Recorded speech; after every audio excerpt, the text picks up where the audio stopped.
As Bikamachi, Akane, and Aqua continue to grow within their respective industries, Kana grows cold when Aqua discloses that his relationship with Akane has become genuine.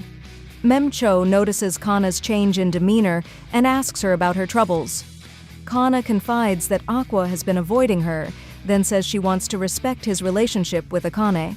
Memcho meets Aqua after his shoot for the online variety show Dig Deep, one chance in which Aqua is a regular panelist.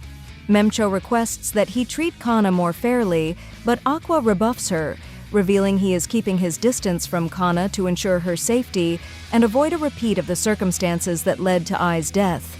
Memcho infers this as care for Kana, and she respects Aqua's decision. Meanwhile, Ruby lands a gig for Dig Deep, allowing her to work alongside Aqua to the latter's exasperation.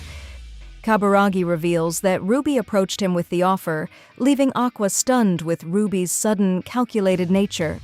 Elsewhere, Ruby meets with Ichigo, who has kept a low profile for the past 12 years following Ai's death. In order to meet people Ai was acquainted with to find her murderer, Ruby seeks advice on gaining fame from Ichigo, who tells Ruby to craft a persona tailored to her strengths. As a result, she deliberately juxtaposes her ditziness with Aqua's cool-headed persona in Dig Deep, leaving Aqua more suspicious. Ruby also meets the show's assistant director, Shun Yoshizumi, who is pushed around by his superior, Urushibara. Shun is tasked with finding Tokyo Blade cosplayers to interview at Summer Comiket, but he is distressed when none are available. Ruby helps by convincing Minami to use the interview to advance her career, while Shun asks his younger VTuber sister, Mimi, to be an interviewee. Meanwhile, Akane and Aqua go out on a date, where Akane discerns that Aqua is taking his time to figure out his feelings for Kana. When Ruby remarks about the difficulty in securing permissions for Tokyo Blade, an anxious Shun asks Urushibara for confirmation. Shun discovers that the permissions were not secured in time as Urushibara requests a last-minute change to have the interviewees cosplay original characters, horrifying him. On the day of the interview, Ruby and the interviewees arrive at Tokyo Big Sight for Comiket. Ruby and the interviewees meet each other, during which Ruby introduces racy cosplayer Maya as another interviewee. The group heads to the interview, but Maya becomes offended by Dig Deep and by Urushibara's disrespectful, objectifying attitude towards cosplayers. Maya publishes her complaints online, sparking controversy and forcing Dig Deep to issue a public apology. Urushibara admonishes Shun for the fallout, though he admits that television regulations forced him to act brazenly and violate boundaries, and he claims full responsibility. Shun languishes on his uncertain future when Ruby offers an episode pitch that investigates the process of Dig Deep, and she also invites Maya to set standards between cosplayers and production committees. Ruby hosts the episode, which reveals behind-the-scenes complications and showcases Urushibara in homemade Princess Saya cosplay as a sincere apology to Maya, leaving the latter charmed and accepting it by rescinding her complaints. The episode becomes a success, and Ruby expresses satisfaction that things worked out when Aqua confronts her, knowing about her involvement in its setup. Ruby reveals she had a hand in manufacturing the Dig Deep controversy to further her growth, adding she was inspired by Aqua's handling of the Love Now debacle. Aqua is disturbed by Ruby gravitating towards lies and manipulation, as Ruby points out that Ai also lied about her and Aqua's existence to remain an idol. 6 months later, Ruby has gained more fame and work, and Shun has since left his job at Dig Deep to become Ruby's manager. Miyako, Memcho, and Kana worry they are holding Ruby back. Aqua questions Ichigo on his reasons for abandoning Miyako and assisting Ruby, where Ichigo admits he is also seeking retribution for Ai's death. Aqua reveals Taiki's information, but Ichigo points out its logical inconsistencies.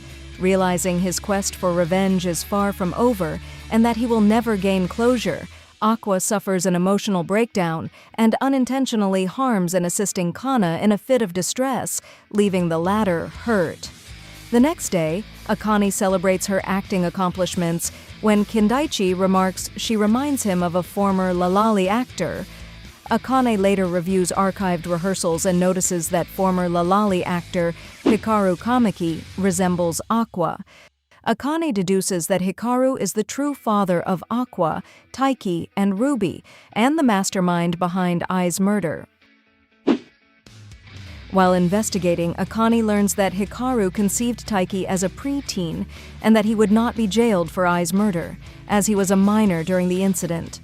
Knowing that Aqua may resort to violence to avenge Ai, Akane aims to keep him from ever meeting Hikaru.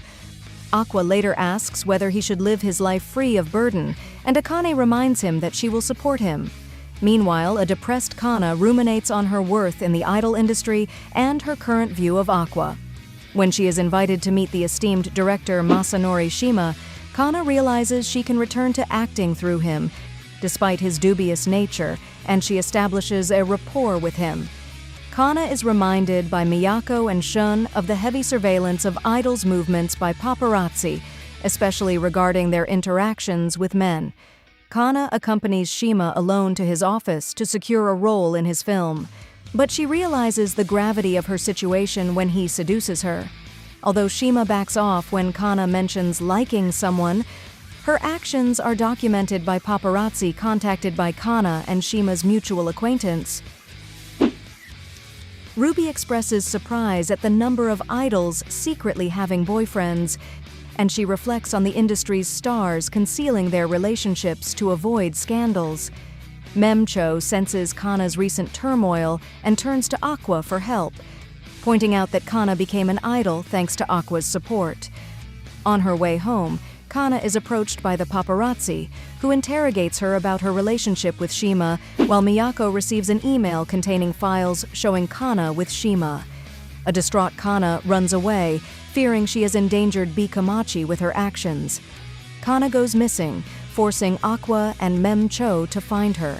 Kana becomes tormented by the thought of betraying her fans' expectations and breaks down under the mounting pressure of being an idol. However, Kana does not let the scandal overwhelm her, proclaiming that she will always stay true to herself. Aqua overhears her venting and notes that Kana no longer needs him.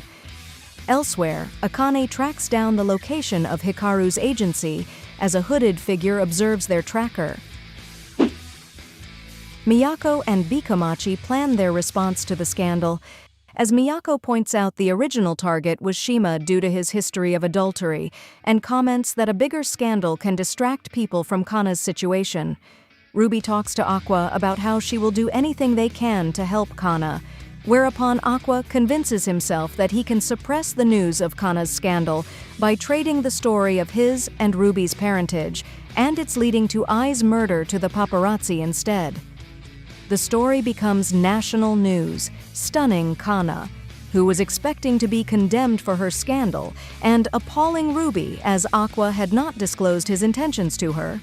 Meanwhile, Akane is accidentally pushed off a flight of stairs at a pedestrian overpass by a jogger, and Aqua saves her. Aqua pleads with Akane not to continue her investigation on Hikaru, revealing that he has been tracking Akane's movements since Love Now, and also knows she intended to kill Hikaru. Akane feels betrayed by Aqua using her to learn Hikaru's whereabouts, and tearfully tells him he is endangering himself further in his quest for revenge. Aqua acknowledges that his decisions are leading him down a darker path and breaks up with Akane to keep her safe. After leaving, a vengeful and bitter Aqua plots to kill Hikaru alone. An infuriated Ruby confronts Aqua on revealing their parentage, and Aqua reasons that the reveal boosts their recognition. Ruby, seeing through his lies, remarks that Aqua no longer cares about Ai, and disowns him. Months later, Kana recognizes the story was Aqua's way of protecting her, so she thanks him. Aqua later urges Ichigo to help him in an intricate plan to make Hikaru suffer. Meanwhile, Gotanda works with Aqua on a film covering Ai's life titled The 15-Year Lie, as he recalls Ai suggesting he direct a Bikamachi documentary featuring her true self before her murder. The two pitch the film to Kaburagi, who questions its speculative material.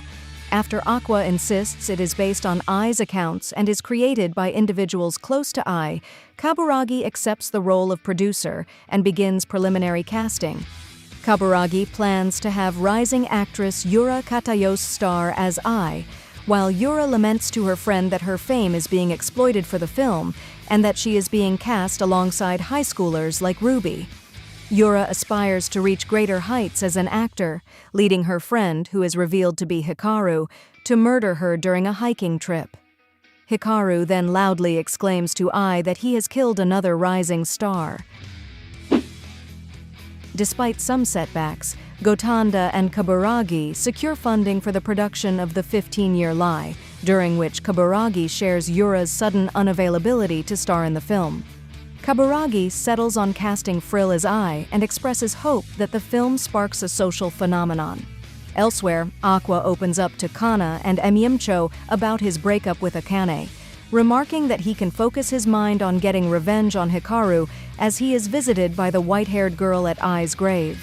Gotanda reunites with Ruby and witnesses her growing distrust of others after her falling out with Aqua. Gotanda is reminded of Ai, who left him 2 DVDs meant for the twins when they turned 15, which he remarks as being the catalyst for the film's conception. Seeing their behavioral similarities, Gotanda proposes casting Ruby as Ai in the film, bewildering Aqua and Kaburagi. Frill discusses the complicated casting process with Ruby and challenges her to see who is worthy of auditioning for Ai in The 15-Year Lie based on merit.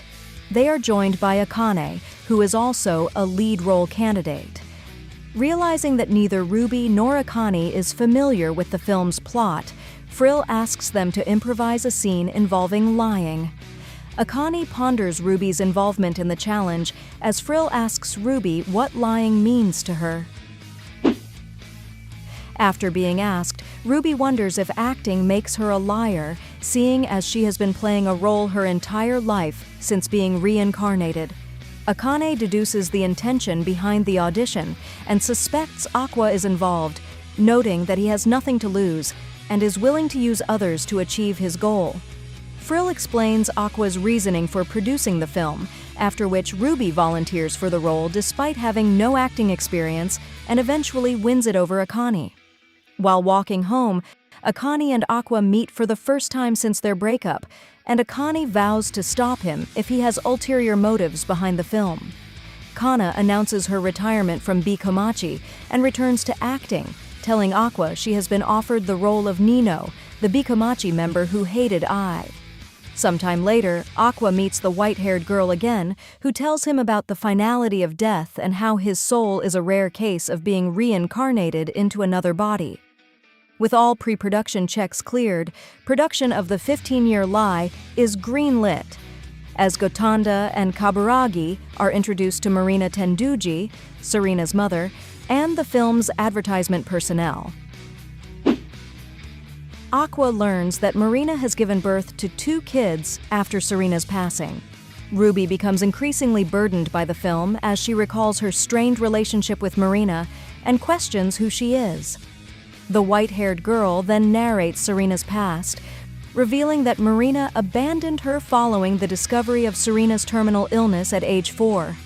Aqua realizes Ruby is the reincarnated Serena, so he reveals himself as Goru and asks Ruby to live her own life. The twins, now aware of their past lives, reconcile. Ruby develops a brother complex and openly shows affection to Aqua, baffling Kana and Memcho. Meanwhile, Miyako wonders how she can adjust Ruby's work schedule to accommodate the film. Miyako reunites with Ichigo by chance, and she rebukes him for leaving her despite Ichigo's promise of renewed success through Strawberry Productions. Miyako brings Ichigo back to the company, and Ichigo shares with Ruby that Aqua planned their reunion. With 1 week left before filming starts, Ichigo warns Miyako about Aqua's deteriorating mental state, while Akane questions whether the film can fulfill Aqua's desire for revenge. Gotanda voices his worries about finding capable child actors to play young Ruby and Aqua in the film, and Aqua asks the white-haired girl to become an actor, much to the latter's confusion.